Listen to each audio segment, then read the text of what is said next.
3 match সিরিজের প্রথম ওয়ানডেতে শ্রীলঙ্কাকে হারিয়ে 1-0 ব্যবধানে এগিয়ে গিয়েছিল বাংলাদেশ নারী দল। তবে দ্বিতীয় ম্যাচে সেই জয়ের ধারাবাহিকতা ধরে রাখতে পারেনি নিগার সুলতানা জ্যোতির দল। এবার বাংলাদেশকে 4 উইকেটে হারিয়ে সিরিজের সমতায় ফিরেছে সফররত শ্রীলঙ্কা। ফলে সিরিজের ভাগ্য নির্ধারণ হবে আগামী শনিবারের তৃতীয় ও শেষ ওয়ানডেতে। 166 রানের লক্ষ্য তাড়া করতে নেমে শুরুতেই ধাক্কা খায় শ্রীলঙ্কা।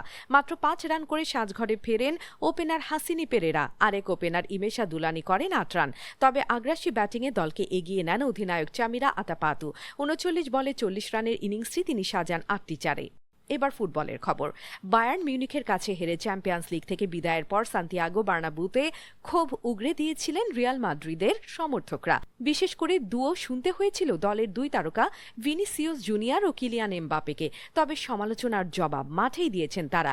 আলাভেসের বিপক্ষে 2-1 গোলের জয়ে রিয়ালকে স্বস্তি এনে দিয়েছেন এই 2 ফরওয়ার্ডই। মঙ্গলবারের এই জয় লা লিগায় শীর্ষে থাকা বার্সেলোনার সঙ্গে পয়েন্ট ব্যবধান কমিয়েছে রিয়াল। আজ রাতে সেল্টা ভিগোর মুখোমুখি হবে কাতালানরা, যেখানে আবারও 9 পয়েন্টে এগিয়ে থাকবে বার্সা। আলাভেসের বিপক্ষে ম্যাচে ডিফ্লেক্টেড শটে রিয়ালকে এগিয়ে দেন এমবাপে। এরপর দূরপাল্লার দুর্দান্ত শটে ব্যবধান দ্বিগুণ করেন ভিনিসিয়াস জুনিয়র।